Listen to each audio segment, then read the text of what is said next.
Hello, everyone. So we are in time, and I think we can start the presentation and our session today. Thank you to our speakers that kindly accepted to be on this session. And we'll have Amera, who is TB Reach technical officer, and will speak on the global perspective and why the digital adherence technologies are important and why they are recommended and why their importance is growing in the COVID times. After that, we will have a presentation on how the video supported treatment is implemented in Moldova using the digital adherence tools. And for this, Lilian and myself will try to share our experience from here in Moldova. So Amera, please go ahead. The floor is yours. Thank you.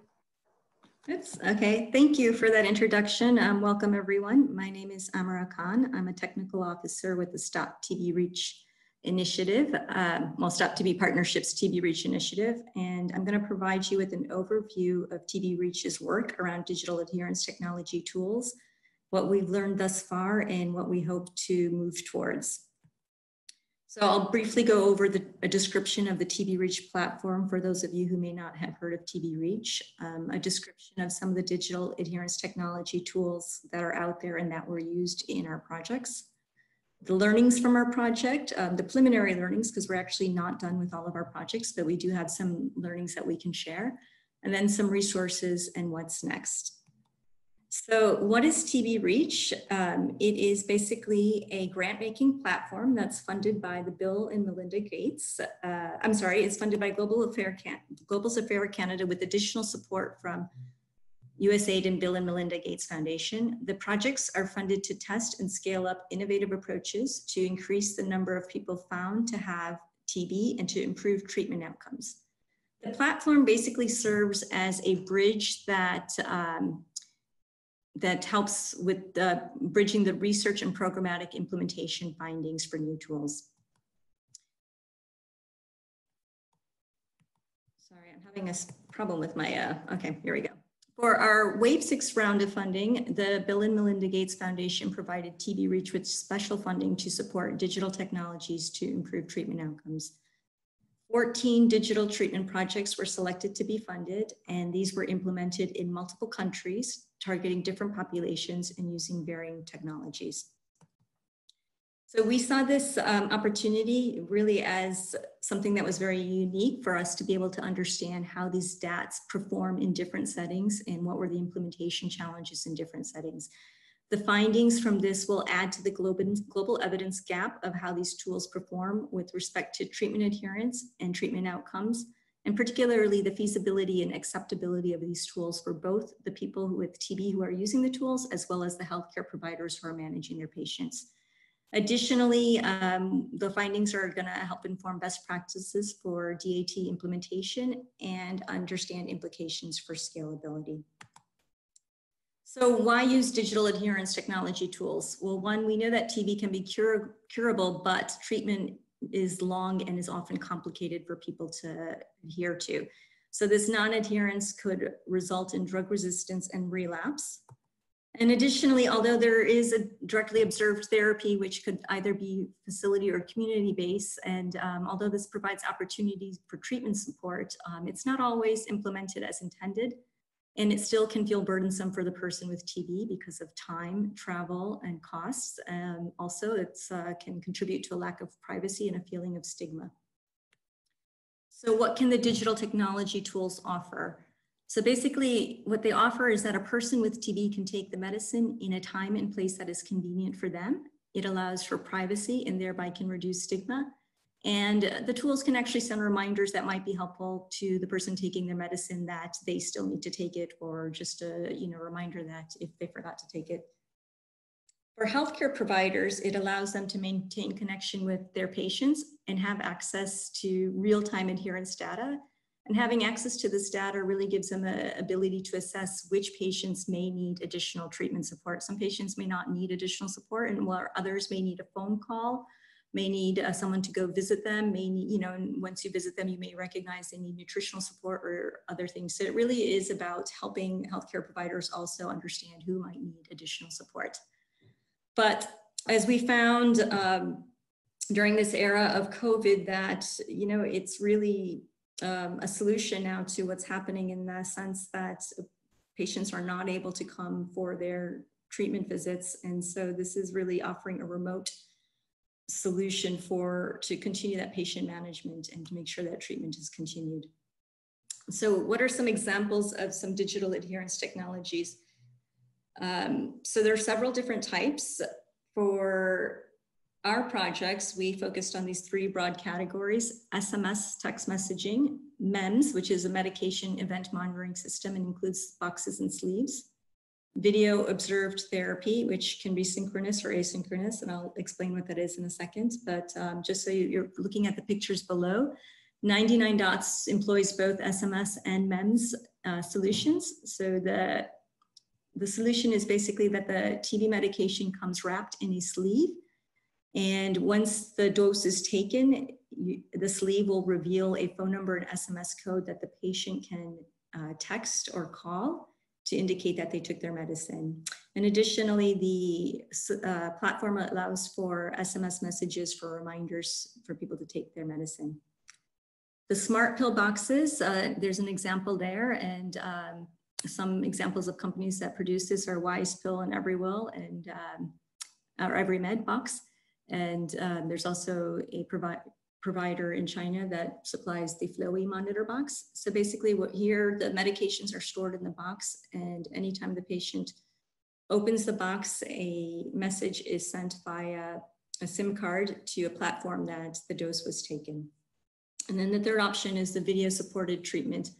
And this can be synchronous, which is when you are watching the patient take their medicine live, or it could be asynchronous, where the patient records a video of themselves taking the medicine and uploads it to a system. We do have different examples of this: the Shured here, eMocha, and then the I Love VOT, which you'll hear about more from Moldova. So what happens once the patients use these technologies is that adherence information is submitted to a data platform. And this is what allows the healthcare workers to assess if they're taking their treatment or if they need additional support. So an example here is the Everwell Hub, which integrates different DATs. And you can see the green means that the patient took their medication, and the red means they've missed, and the yellow could mean that the system failed or something else, depending on how you decide to code that. So in terms of our TB Reach projects, just to give you an idea of where they're being conducted and with which target audiences and which technologies, we have 6 projects that are looking at using the 99 Dot solution. One project in Bangladesh and one in the Philippines are both looking at the use of these tools with private clinics. We have 3 projects that are actually looking at using these tools with key populations. So in Tanzania, KNCV is looking at using these tools with minors. And HPA is using these tools in Ethiopia and Namibia with tribal pastoral populations who generally have a lack of access to technology and treatment. So it's very interesting use of these tools with those populations. And then UCSF Uganda has led a large scale project looking at 99 dots in drug sensitive TB patients. We also have 5 projects that are looking at using the EveryMed box or the Flow e-pill box. In Ukraine, we had the box used for drug sensitive and drug resistant TB. In Kyrgyzstan, also for drug resistant TB, they used a combination of EveryMed and the Shured here video observed therapy. China's looking at using their boxes in drug sensitive TB patients. And in Tanzania, they're using the box in rural areas. And EveryMed is also being used in South Africa for drug-sensitive TB patients. And we have 3 projects that are exclusively using video observed therapy. We have the project in Haiti that's using this technology in a prison population. you will be hearing about the Moldova project that's using the iLike-VOT app. And then in the Philippines, the video observed therapy was used for drug-resistant TB patients.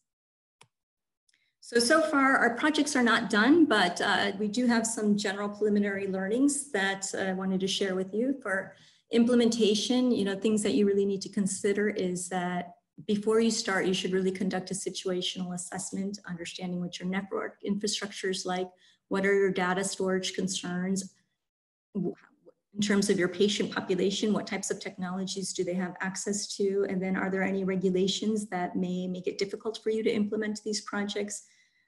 These are all things that should be considered prior to choosing your tool, or if you have a preferred tool, these are things that you need to make sure that you have a chance to make sure that they're all in place. So something else that you really need to consider is that these tools take time to implement. They're not necessarily out-of-the-box solutions, even though they're digital. You do have to have a training rollout plan. If there's a need for procuring items, that can take some time, as well as making sure that people have access to those tools. Something else to really consider is the budgeting and cost. The telecom access can be varied and can fluctuate during your project. So that's something you really should be thinking through while you implement these projects. And if you're going to have these data platforms, it's always a good idea that they're integrated and interoperable with your local reporting and recording systems so that you don't have to be navigating different systems for this data. Some of these findings are actually included in KNCV's implementation toolkit that they've developed from their learnings with the TB Reach Wave 6 projects, and I'll share that URL with you at the end of the presentation. Other things that I think are really important to consider when using these tools is that these tools really should be seen as person-centered treatment support tools. They should not be thought of as control tools, even though they do help the healthcare system monitor patients. It's really how you frame it and use these tools. So we would really advocate that they're seen as person-centered tools that allow and empower the patient to take the treatment according to their own schedule and time. Now, with that said, these will not replace the need for additional treatment support or person-to-person visits with the healthcare worker and community healthcare worker. And other things to consider is that, that local and global data privacy protection issues are considered and addressed when using these tools. So in terms of resources, we are close to finishing most of our projects. So we hope to share our acceptability and feasibility findings. And what these are looking at is the acceptability of the tool for both the person who is taking the TB medicine as well as the provider. How do they like using these tools? Do they find them easy to use? And then also the feasibility. Did they have network issues? Were they able to navigate the technology? So that should hopefully be coming out in the next few months. Like I said, we do have a lot of our implementation learnings that are already cataloged within the KNCV Digital Adherence Technologies Toolkit. And in addition to all of that, as mentioned by Christina earlier, the COVID-19 situation has really accelerated the interest in digital health tools. So we at the partnership are really trying to make sure that we are having all this information out there for the programs to use on what's out there, what exists. So we do have an information note that we created for TB programs on some of the solutions that are out there that ensure that programs are functioning in the continuity of treatment and care for our patients. And additional initiatives that we're doing is we are convening a global DAT task force to really generate evidence and disseminate the evidence that we're finding from all these DAT projects. We will have external partners on that task force. And additional solutions are also our Reimagining TB Care website, which the URL is there. And that is basically a website that looks at different digital health solutions across the patient care cascade. So it will include these digital adherence tools, but also some other tools as well. And we also have an artificial intelligence resource center website, which was created with our partners at Find as well. And then the One Impact tool, which is a community-based monitoring tool at the partnership. That's available at the partnership's website. So with that said, I will turn it over to Christina, and I will be available for questions afterwards. Thank you, Amara. Thank you for the presentation. And I would like to ask our attendees, in case they have any questions that they want to bring into discussion, or maybe some subjects that need to be discussed here, please feel free to address your questions in the Q&A box. We will take all of them at the end of the presentation.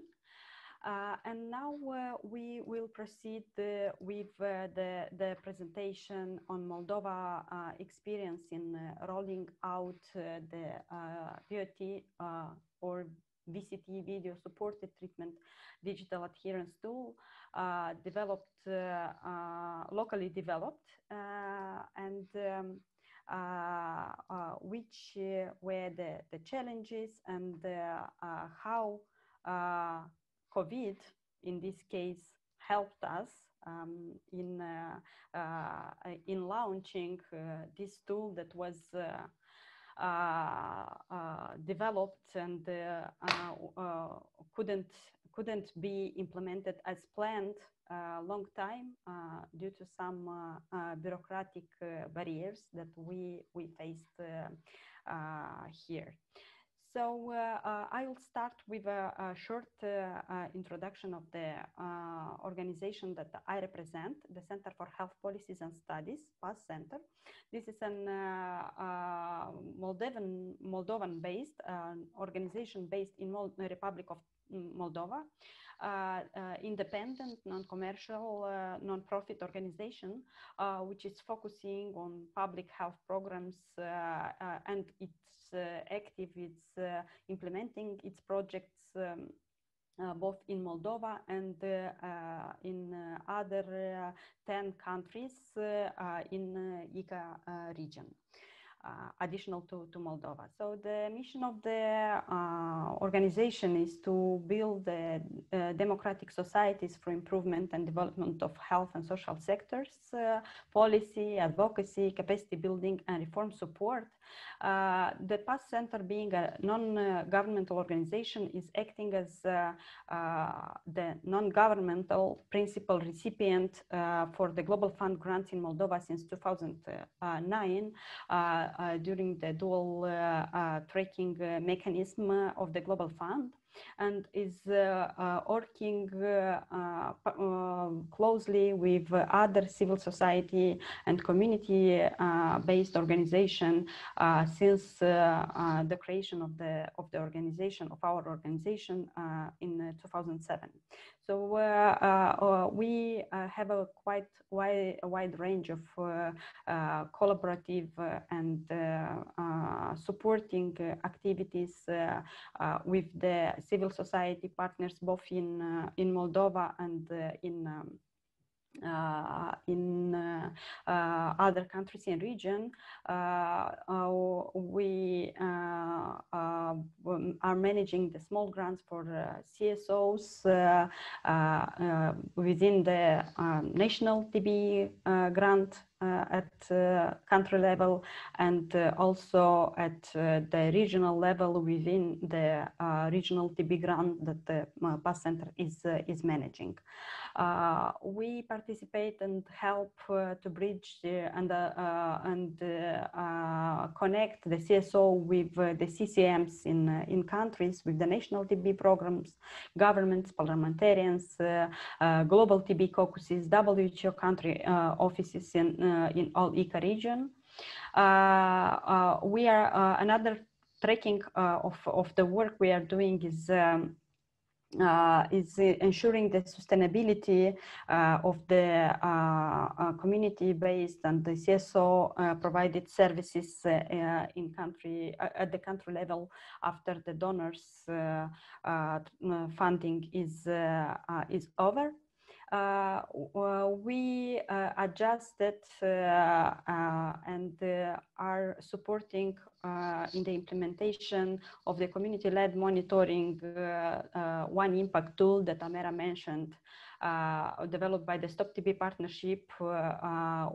It was adjusted for 5 countries in ICA region and Moldova to come next year.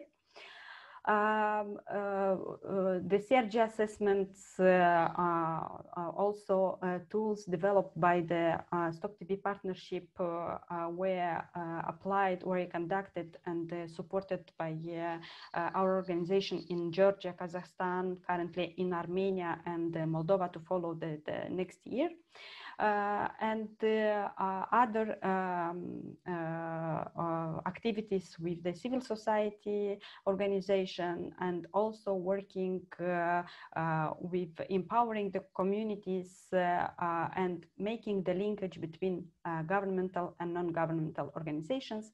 And as well, PASS Center has a very good experience in implementing the digital tools.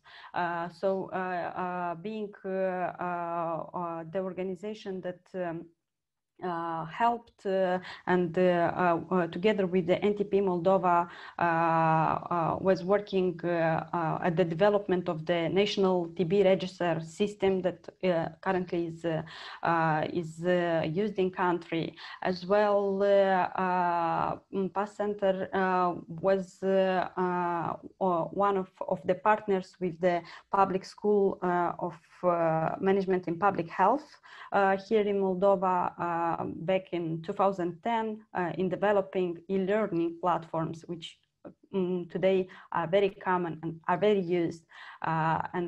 We were among the pioneers here in Moldova in implementing such activities. Also, the digital treatment adherent tool, the VOT, was piloted in Moldova starting with 2015, and we continue now, and we'll talk more about this during our presentation. Now I ask Lilian to shortly introduce the NGO Act for Involvement and their role in promoting not only the digital treatment adherence tools, but also other activities they are doing for the people affected by TB. Lilian? Thank you, Christina. The AFI non-governmental organization is the successor of a Caritas Luxembourg project in prisons that started in 1999 with a project that aimed to introduce DOTS in prisons of Moldova. Since then, we work by having the mission to build bridges between extremely vulnerable populations affected by TB and HIV and existent resources in our society through innovative services provision and advocacy and community mobilization. So we implemented many projects since then, and we had several innovative practices. One of them is VOT in Moldova that started in 16, I think. We work with about 3,000 beneficiaries per year by providing various services in the field of tuberculosis and HIV. And we also play a certain role in our community mobilization by representing NGOs in our CCM, in our country coordination mechanism of HIV and TB programs.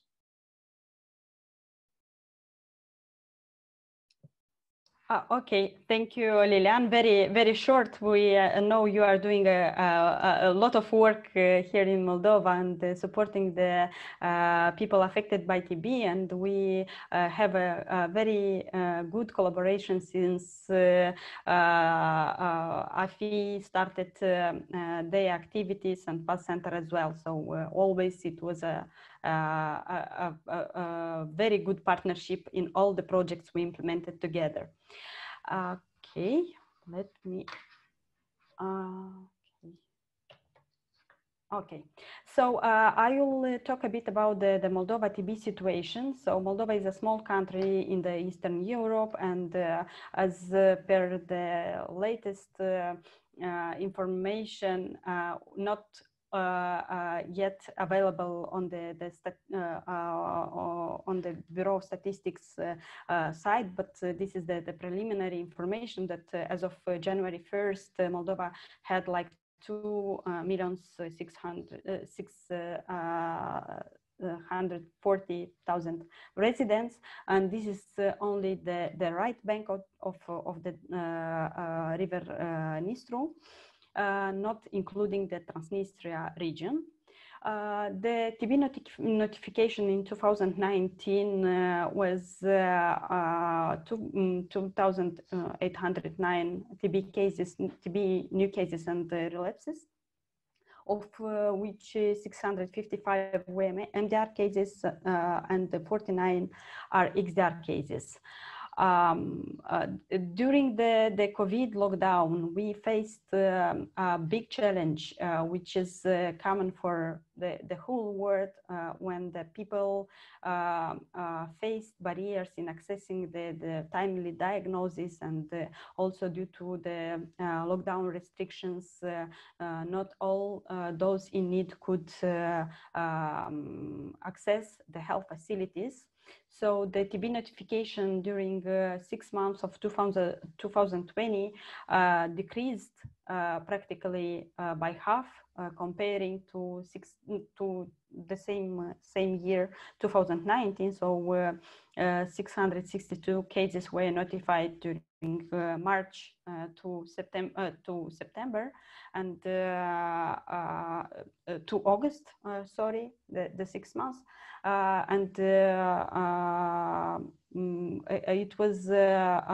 It was notified during last year, but during this year, 310 cases were only notified. The other big challenge in Moldova for TB control remains the treatment success rate.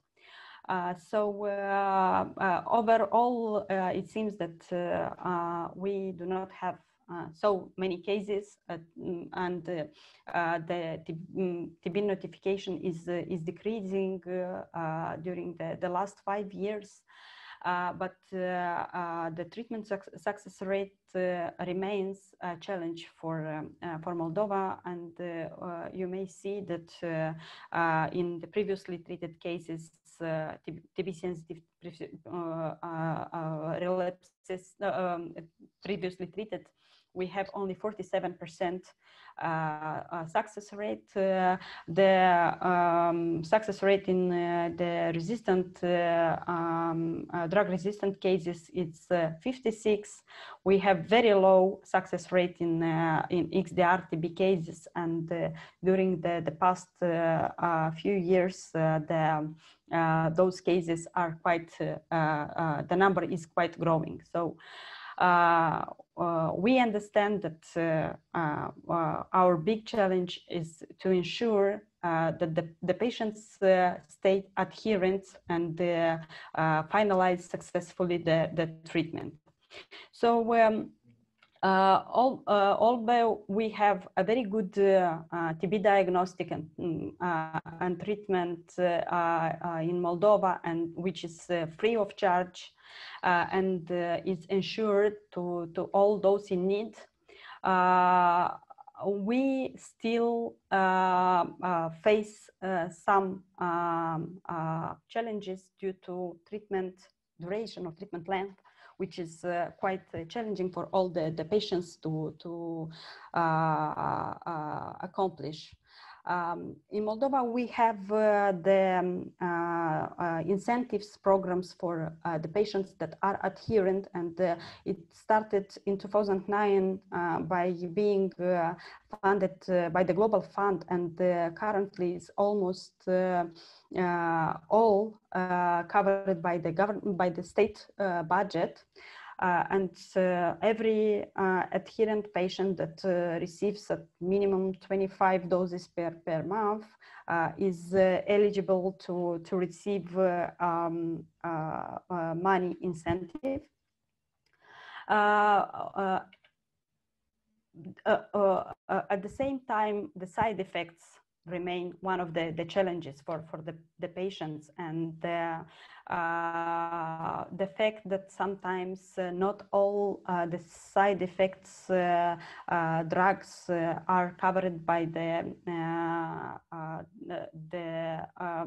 or are given for free because they are not included in the TB treatment, and in case the patient is not a medical insured, then they may need to procure those drugs, and this also is one of the challenges that patients face and which impact the treatment adherence. We have very qualified staff and modern and rapid diagnostics here in Moldova, and a good network of laboratories. The country is fully covered with gen experts, and the rapid diagnostic methods are available at the district level. Although the daily visits to the health facilities for the DOT still are a burden for the patients that need to go to work, or maybe feel that are discriminated, or feel stigmatized by the community by going every day to the health facility. There is psychosocial support in place provided by the multidisciplinary teams of the community centers at the district level, which are working together with the TB doctors in districts, but yet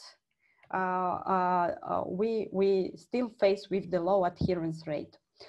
What we found as a solution, we had some experience with piloting the video supported tools.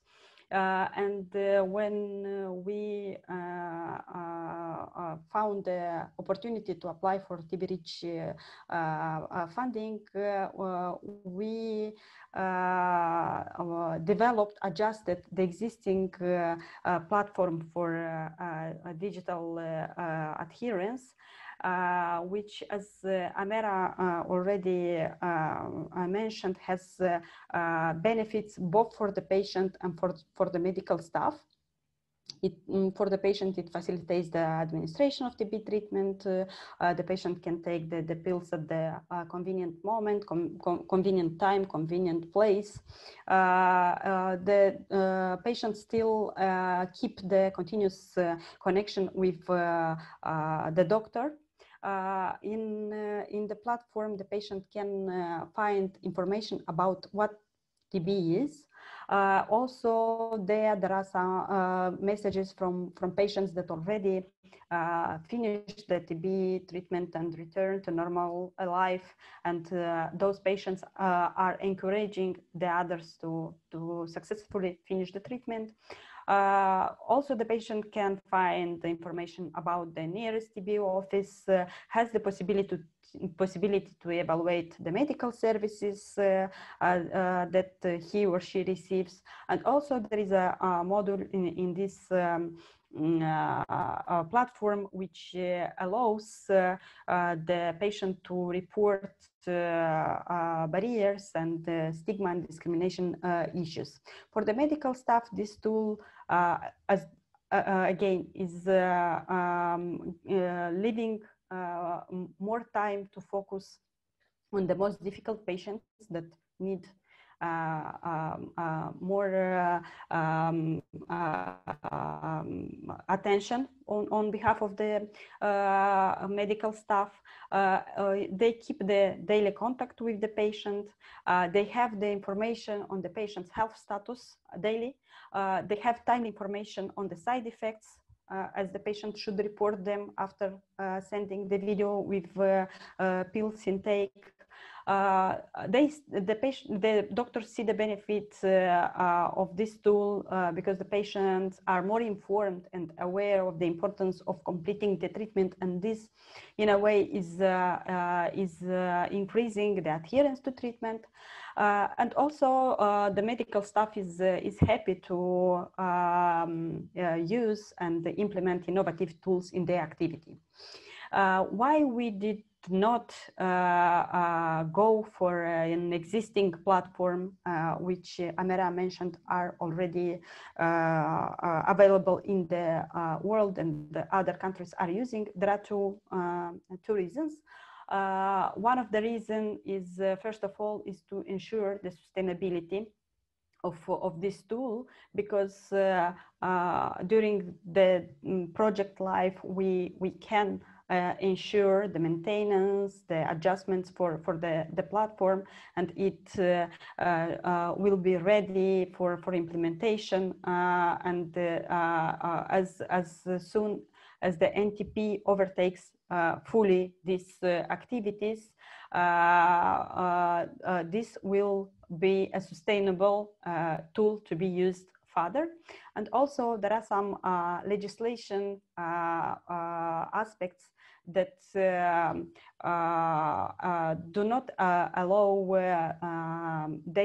personal data related to Moldovan citizens to be stored somewhere out of the country. So the server and the information on the patient should be stored on the data on the country-owned server. I'll let Lilian to talk about the VOT experience when it started and how we passed through it. Lilian, please. Thank you, Christina.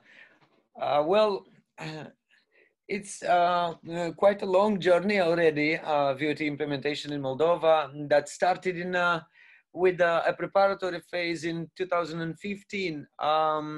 So we embarked with our partners from NTP, UNDP, Behavioral Insights team, and PASS Center into this journey. We started to, we developed the protocol of a trial, a randomized controlled trial that had as an aim to compare the efficiency of virtual observed treatment and compared to directly observed treatment. So we started this trial somewhere at the end of 2016, and we implemented it till 2018.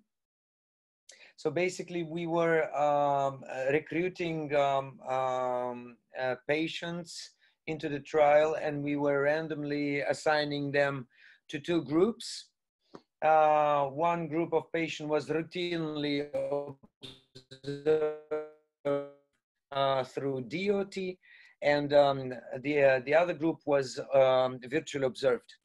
As a result, we obtain a higher adherence in the VOT group. So we decreased basically by 4 days the non-adherence period within a 2-week slot. With other words, we can say that we obtained approximately 87% of adherence in the VOT group compared to the 43% adherence in the DOT group. Beside that, VOT patients reported savings. Patients from VOT group reported savings, so they were spending less money during their treatment, and they also had much more time compared to the patients in DOT group. We also collected opinions on VOT, and patients were reporting more self-confidence, more comfort by sending their videos from their normal and usual environments. So we finalized this trial, and we published it during this year. The results were published in European Respiratory Journal, so you can see it more in detail. After this successful experience, we went further with our partners to roll out VOT throughout the country. So in 2018, we developed together with PASS Center within the Global Fund TB project guideline for the organization of video observed tuberculosis treatment, describing in detail how to organize in a health setting virtually observed treatment, how to select patients, how to obtain patients' consent, how to protect personal data, and many other subjects. Based on the experience that we had during the trial, we managed to have improvements and adjustments of the I Like VOT platform. So we drew some conclusions that were took into consideration by the developer, and we obtained a better online platform for virtually observed treatment. And the next phase of our VOT rollout was to adopt the guidelines for the organization of video observed treatment in Moldova, and to issue them officially on the Ministry of Health platform. So we worked on that. Mostly PASS Center was involved into that process. AFI was delivering some I don't know, adjustments and recommendations based on our experience during the trial. We also started already within the TB Reach project the training of the staff from 14 healthcare institutions, and we did training for about 80 healthcare staff. It was a traditional training organized before pandemics, and now we do it the other way, and it's very interesting to observe how quickly humans are changing, because in 2019 it was almost impossible to imagine that we can do online trainings for medical staff. And I'll describe how we do trainings now later in the other slides. A very important stage of rolling out VOT in Moldova was the submission of the documents for the registration in the system of the National Center for Personal Data Protection. So we have this national center that is functioning following a, I don't know, very modern and protective legislation personal data. It was a very difficult process to obtain the clearance of this authority to have a virtually observed treatment officially approved in Moldova, due to various recommendations connected with personal data. So in Moldova, we have a very good legislation for personal data protection, but it seems it can be a threshold for implementing this kind of tools. In 2020, we were dealing with this personal data protection clearance still. But when the first case of COVID was detected, soon the country entered into quarantine in March 15, and we as a country were forced to adopt special measures for tuberculosis detection, control, and support and treatment support during COVID pandemic. So as a result, the Ministry of Health issued an order that was including the implementation of VOT in Chisinau municipality as a measure to control direct treatment of tuberculosis in this area. In April 2020, we launched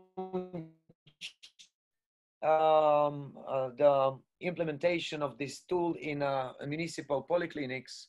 It was a very intensive time, by the way. The team was under a big pressure, psychological pressure because of the COVID, and actually pressure that was connected with the covering of 70 healthcare settings, training of staff in those settings, recruitment of patients. But we managed to do pretty well, and based on this experience, other areas of Moldova outside Chisinau municipality started to request to be enrolled into VOT program. Yeah, we can go to the next slide, I think.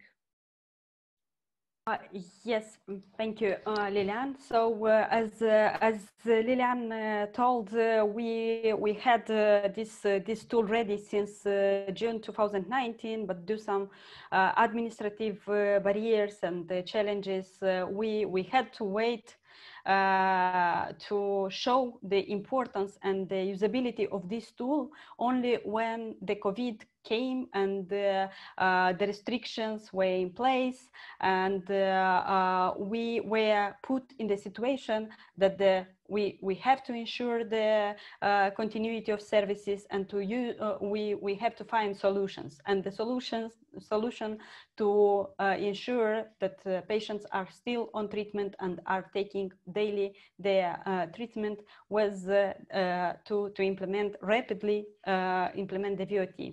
So overall, the Ministry of Health very quickly reacted to the COVID restrictions and organized convent and ad hoc CCM technical group in the ad hoc crisis response format, and conducted a rapid crisis response, rapid risk assessment, developed a contingency plan to mitigate the risks of interruption of services. This plan was supported by some legislative ordinance issued by the ministry, the RV and the DOT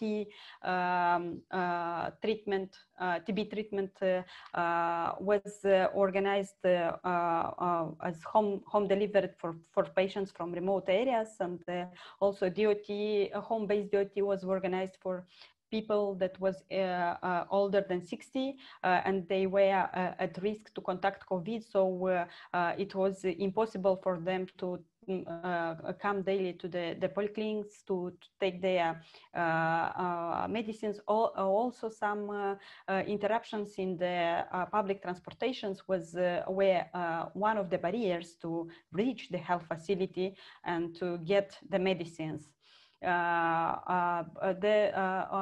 Also, a quick guide on how the TB services should be organized was issued by the NTP and approved at the level of the Ministry of Health. As well, the national TB and HIV programs issued some guidance and instructions of service provisions for NGO that are active in TB and HIV, how they can continue their work and still protect the staff, how they should ensure the protective measures for the staff that is providing services to beneficiaries. And also one of the measures is to organize the VOT first in Chisinau and with potential extension in other districts and other areas of the country.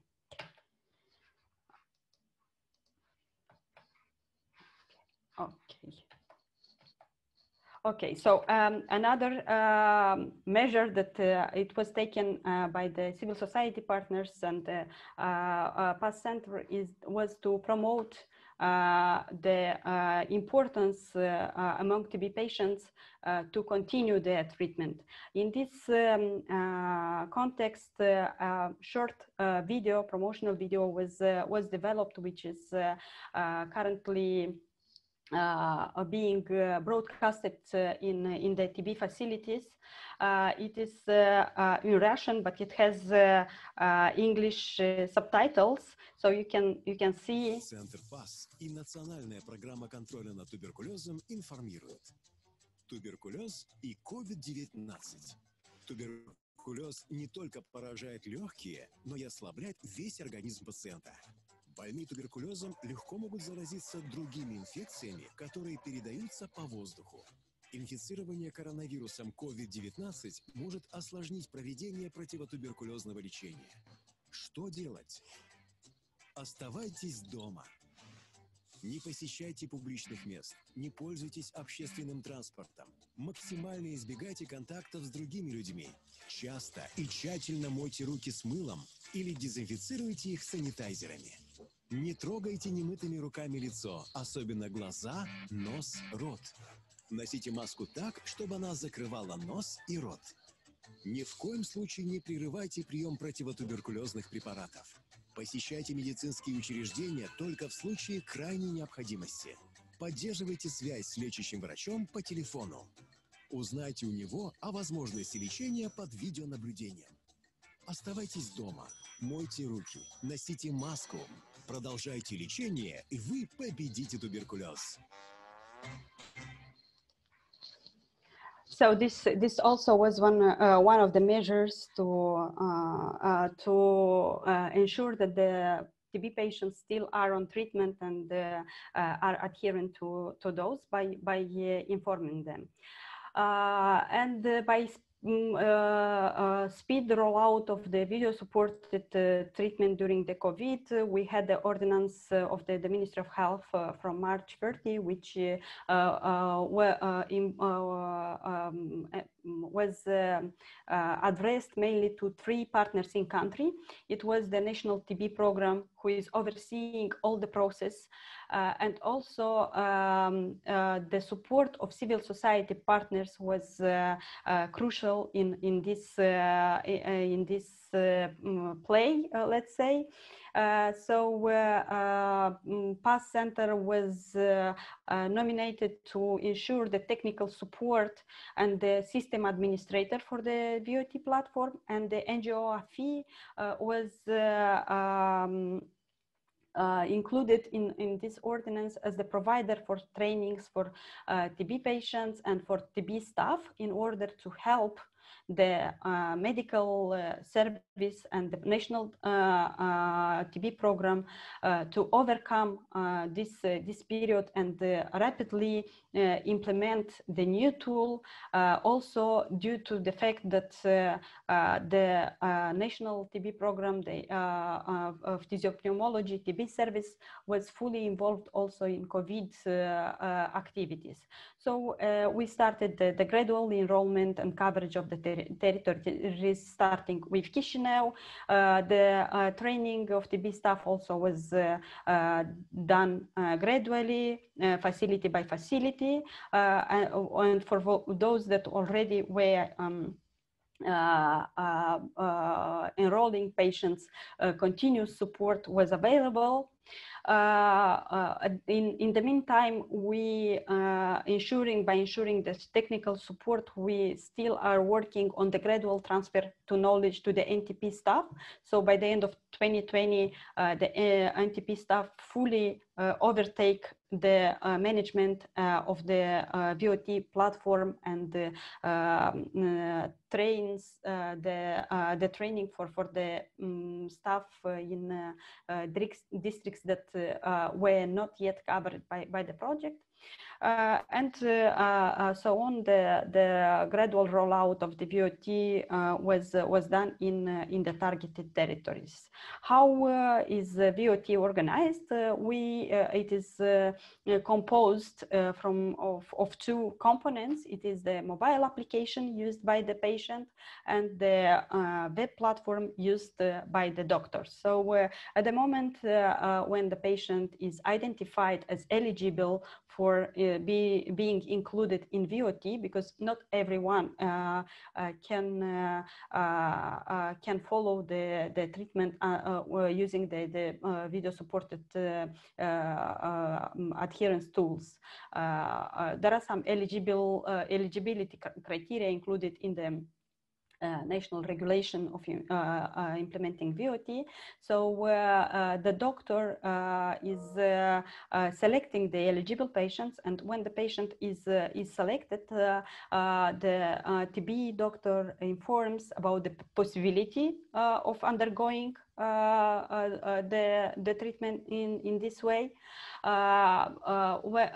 The patient signs a consent to be included in the VOT, and also a consent for the TB doctor to process the personal data, a consent that the personal data is processed by the system. It's used by the national TB program. So after that, the patient can create an account on the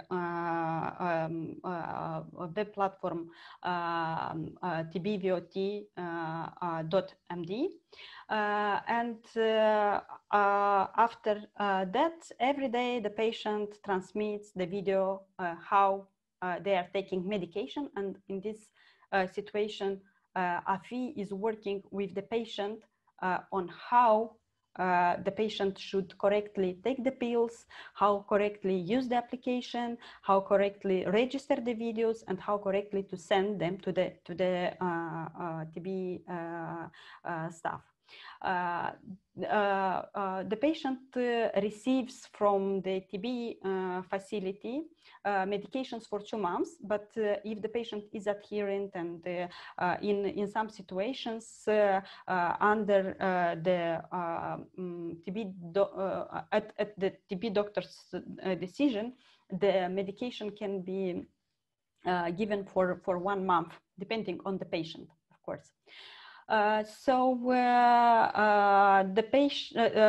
doctor also fills in the patient profile with the information regarding the treatment scheme, with other information related to the patient. Every day, the nurse and the doctor or the doctor are spending like 2-3 minutes per patient to watch the video received by the from the patient, and also evaluate the quality of this video and the quality of medication intake. So if the video is good, then the patient receives some encouraging message that you done well, go ahead, keep like this. Or if there is some room for improvement in the way the patient is recording the video, in the way the patient is taking the medicines, then the nurse is giving a response video with guiding message. And now Lilian will talk us more how the patient's training is taking place. Lilian? Yes. So basically, we do the patient's training by using a remote control software that is connecting the desktop of our worker with the mobile phone. We don't exclude visits to the patients when they have some other problems that we cannot solve remotely. But here on the video, you can see the frame of the screen of the phone. Usually we explain them. We set up the phone at the first visit. We tick all the necessary boxes to allow to the program to access microphone, video camera, and so on. And then we do the first lesson with them, how to sit comfortably, how to sit the way that the light will not obstruct their image, how to arrange the pills in the way that the medical staff will see them. And then you can see how to report the side effects. It's a very important functionality of the I Like VOT, because it offers the possibility to the patient to report side effects. And I must tell you that we now have more side effects reported by the patients. You can see how the video was uploaded and how the session was done. Actually, we edited a little bit this video to make it to roll out more faster. Usually these sessions, supporting sessions and coaching sessions, last up to 15 minutes, 20 minutes, depending on the patient, on his or her familiarity with the device. And here we have also an algorithm.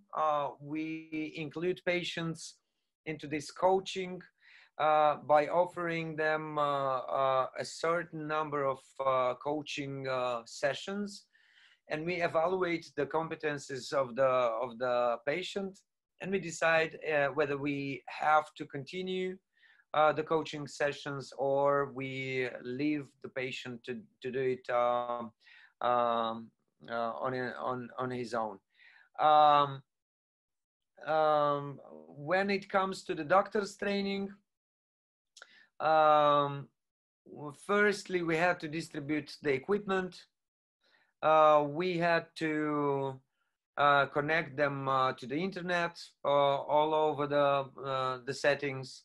And we also offer online and offline support and coaching, but mostly it's online. And we were surprised to find out that these kind of trainings on how to use the software, how to register a patient, how to find the video sent by the patient, and how to send the answer are very feasible in online conditions and environment. And by this, I must tell you that many medical workers, like nurses, that were not using technologies so often, are familiarizing with the computer, with the softwares and so on. We had a video from a live session. Our colleague Ina, yeah, you can see the paper. This is the guide, how to train the doctors. And on the other side, we can see the team of the doctor and the nurses that are executing the instructions of Ina. By the way, this was the first team that that was enrolled into VOT in Moldova. They are doing pretty well now. We visited them several days ago, and the nurses are so happy to use VOT. They have an impressive number of patients in VOT in their health facility. What else? We have to take into consideration when we roll out such kind of programs, the average age of the medical personnel and computer literacy. So when we plan our resources to roll out these kind of programs, we should pay attention to these specific informations. Yeah, so Christina mentioned that we have to hand over the competence and management of the program to the NTP. And I must tell you that due to the online trainings, we have now the possibility to connect them much more easier to the process of training, to the process of validation, to the process of statistical data analysis within the VOT program. And Christina also had to mention, maybe you'll mention further, the I Like VOT program has the possibility to have data analyzed in terms of adherence, age groups, territories, and so on. It's very convenient to be used by NTP, National TB Program. Yes, thank you, Lilian. The platform, in fact, gives a lot of opportunities in terms of observing the adherence, having different reports. It generates automatically reports on the adherence. You have different filters, and you can choose the patients based on the gender, age, territory, where they take the treatment and so on. So the system is very convenient, and actually it was when we developed and we worked together to improve that system that was available before TB Reach project. We had a lot of focus groups and a lot of meetings with the NTP manager, with the NTP team, in order to identify what data should this system generate, what data is important for the TB service to see from this system, what data will be easy for TB doctors to collect and to include here in order to not overload them again with a new system, with a new reporting tool. So that's why it's easy, and it's very easy in using and easy to understand, and also that's why the TB staff is so easily accepting this tool. Which are the successes after half a year of implementation? We managed to have 46 doctors and 52 nurses that completed the training, the online retraining, because some of them were trained back in April 2019, face-to-face. But now they completed the online retraining, and they are involved in patient enrollment and patient support in daily observing treatment through the video tool, and also to patient support. So also when we started to work in order to cover as much as possible patients, AFI worked closely with the TB doctors to identify in their list those patients that are eligible for the project for the enrollment in this video supported treatment, and that's why it was needed to involve the civil society partners to strengthen the training, to strengthen the capacities, and to help the TB service in overtaking some of the duties that normally the TB service should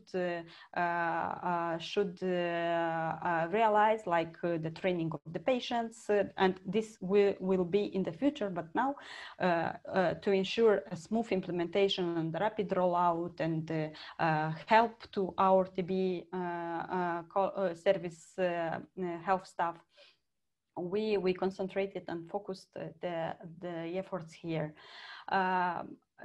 So 31 healthcare institutions received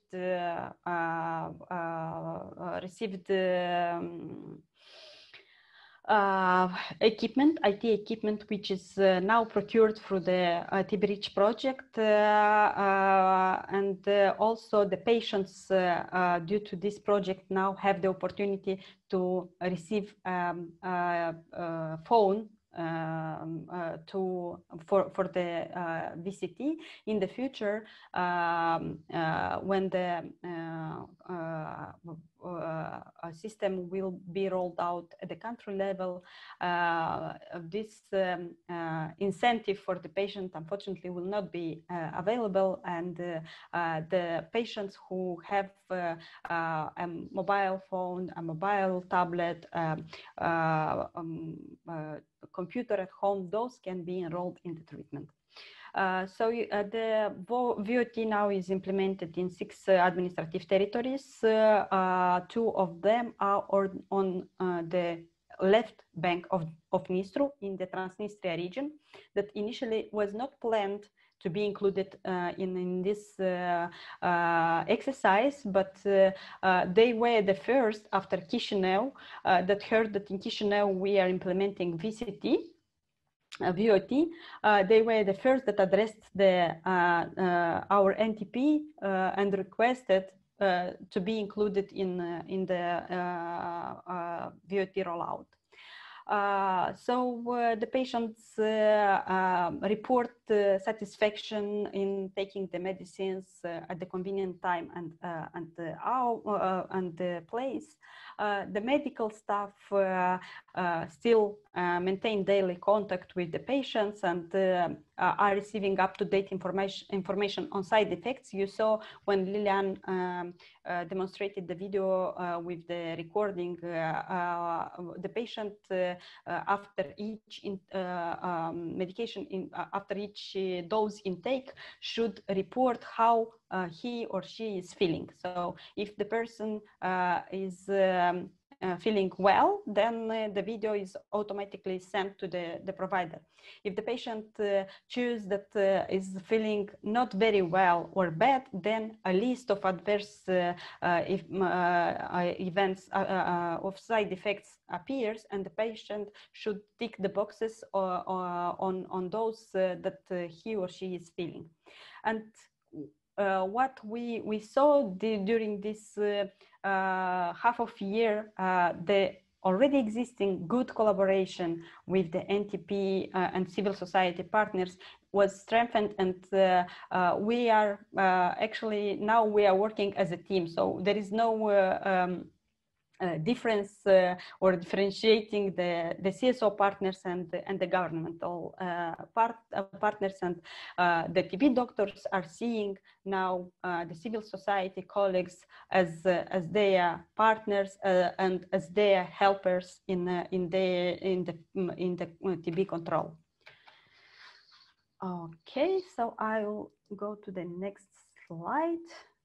And I wanted to tell about a story collected from one of the patients that is undergoing the VOT treatment. This lady was diagnosed with TB in April, in March. And this was at the time when the COVID restrictions were in place. So the lady it was complicated for her to go every day to the health facility to take the medicines. First of all, due to the restrictions in the public transportation. Living in a small village city from Moldova, and due to the transport interruption, and in the city still has some distances between the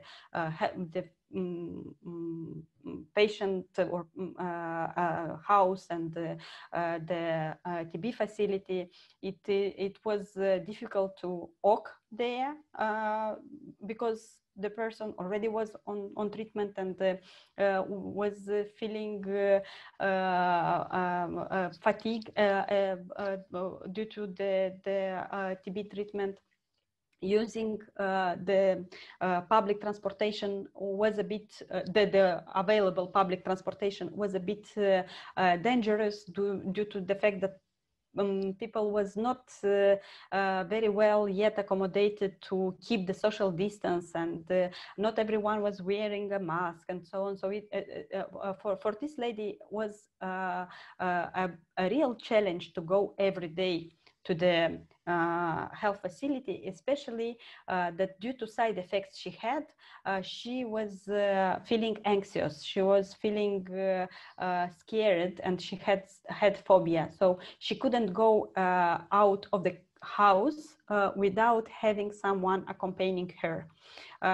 In this case, she was not the only one who had to go to the health facility. She should bring and interrupt from daily business someone from her family to go with her.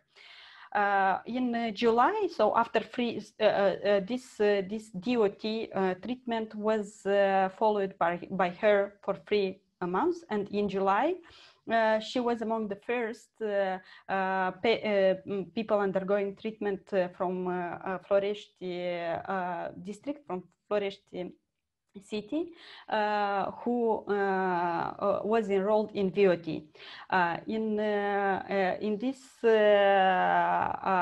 situation, she reports that now she feels much better. She does not have this phobia attacks because she should not go anywhere.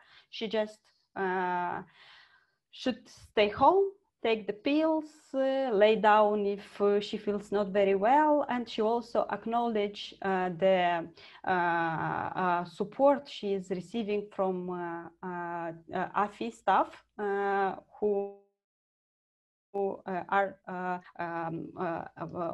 supporting her and are giving guidance on how to use the application. But overall, she reports that the application is very easy to use and very acceptable for everyone. So with this, I would like to acknowledge all our partners who are contributing to the implementation of this innovative approach for patients undergoing treatment of TB. And this is, first of all, the National TB Control Program and Physiopneumology Institute Kirill Draganyuk, which are the main partners and the guides, our guides or our teachers in this process. We also would like to thank TB Reach, Stop TB Partnership for continuous support and financial support with this project, and also the Ministry of Health, Labor and Social Protection for support in rapidly implementation and approval of the documents that are made possible the VOT implementation. We would like to thank our civil society partners from Transnistria, NGO Active, who are conducting the training sessions and supporting the patients and the TB doctors on the left bank of River Nistru. And of course, we would like to thank all the doctors and nurses from the territories we are working with, because as Lilian stated, many of them are already not very young, and using a new technology, it's quite a big challenge for them, but they are learning, they are accepting, and they are promoting because they see the added value of this tool. First of all, the fact that they can really see if the patient is daily taking the medicines, because in the districts, in the rural areas, the patients are used to go for the DOT at the primary health care facility, and in this case, you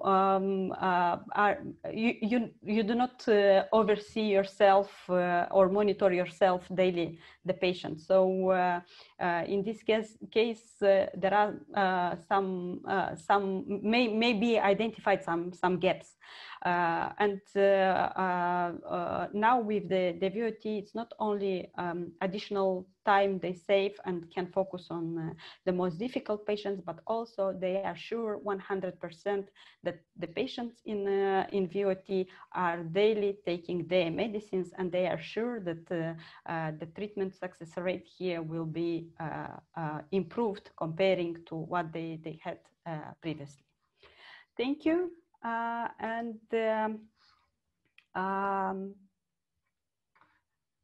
Yes, and now I want to ask our attendees, in case they have any questions for us, to include them in the Q&A box. So we have 9 more minutes. Hope we'll manage to answer if there will be some questions. Meanwhile, Amera, Lilian, maybe you would like to add something while the attendees think on the issues they would like to clarify or get more information on. I just wanted to congratulate you all. It was a fantastic effort that you've done, and it's advanced this whole digital adherence technology further. So congratulations, and it shows in the outcomes. I mean, that's the most important, right? So I do have a few questions for you if other attendees do. Yeah, thank you. One is this going to be available outside of your region for others to use, or is it just for regional use at the moment? You mean the platform? So yeah. Actually the platform is already available in Russian. So it's for Moldova, it was done in Romanian. So it can be easily taken by our neighbors from Romania, and it is available available in Russian, which makes it easy replicable for the countries in the region, and it also has the translation in English. So the costs for adjusting are not that very high, and we already within our another project we already started the adjusting for 2 more countries in the region. Yes, now I understood from since this tool is included in the WHO quick guide on available video supported tools. I understood that there are some interest on the available tools in the ICA region from also from other EU countries. So in fact, the tool is very easy to replicate, and it does not take very long time, and it has already the Russian and English option. That's fantastic. And then my other question, since I didn't see any other hands go. Yeah. So I know you had mentioned that the healthcare providers appreciate the use of the tools and you've done trainings with them. Have you found any concerns with the time it takes for them to watch the videos and upload it? So just to give you a little bit background, one of our projects in the Philippines, one of the concerns early on was the nurses who were watching the videos. You know, they freed up time in the clinic to see the patients who were in the clinic, but then they ended up leaving all the videos to watch at the end of the day. So it meant that they had to go home and watch them because they didn't adjust their time properly in that sense with the new reality of the tool. So I don't know if you've experienced anything like that with your healthcare workers, or is it very scheduled when they review the... I would like Lilian to take this question, because they are directly working with the TB staff and interacting every day. So I think they have more insights that Sure. I may have. Very interesting question, because I suppose for different regions, the answers would be different. In settings where directly observed treatment is mandatory and personal staff has to dedicate time for that, VOT is not more time consuming because it's easier. Yeah. And you decongest the TB cabinet. So you don't have a big crowd at your door. So basically you have a more convenient environment as a health professional. You can talk with your patients. You don't have to leave the others to wait outside. And if in a country where DOT is mandatory, personal staff is saying that it will take time, then it's the first sign that DOT is not followed, so is not in place, because it's obvious. I know there are countries that are not requesting, that are not imposing DOT. In those cases, sure, it will take more time. But usually if you understand how to watch the videos, you can be even quicker. So you can move the thing. Yeah. Okay. And then I guess my last comment would be similar to what we were just talking about. What's interesting is that when we started these TB Reach projects, we've got a lot of comments that people were afraid it would take away from the patient-provider interaction, and that you would lose that. But just like you're saying, particularly in our vulnerable populations that have used these tools in our acceptability studies, we're actually finding many of them saying, this is more interaction than I've ever had with my healthcare provider, and I appreciate that. So it is interesting that the assumptions were that this was impersonal and you'll lose something, but we are seeing in at least some of our acceptability responses that the patients do feel like they're actually gaining more access to their healthcare provider. Yeah, it's an interesting comment, because if we look at the digitalization and distance communication or distance learning, basically, if we look over 30 years, we can admit that online will be the environment of poor people, because rich people will afford to go to a school, to go to a doctor, and to have a face-to-face discussion. I think also theoretically in the near future, people could also reduce the communication even through VOT. So we have to be careful, and we have to advocate for normal communication between our doctors and our patients through VOT or face-to-face, in any case. And communication is so crucial in TB control and TB influencing TB outcomes. And we can notice that through VOT tool, that patients lack communication. We have patients that are calling our VOT supporters and asking, how are you doing? I just called to talk to you a little bit to see what's up, you know, although they already know how to use the app already. They don't need the services of the VOT supporter.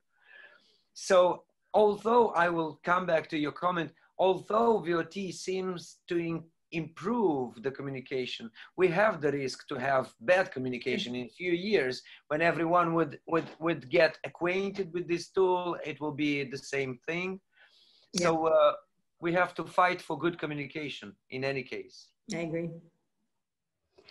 Okay, so thank you very much for such a great discussion. We are over the time, so we will, in case there will be some questions, I see our attendees and we have our the contacts of each other, so I see only familiar names.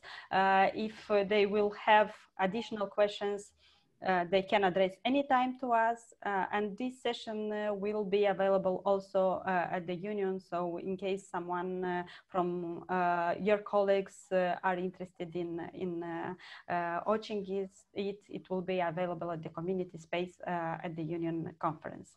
Thank you, everyone. Thank you, Amera. Thank you, Lilian, for your time, and good luck to everyone. Thank you. Thank you so much. Take care.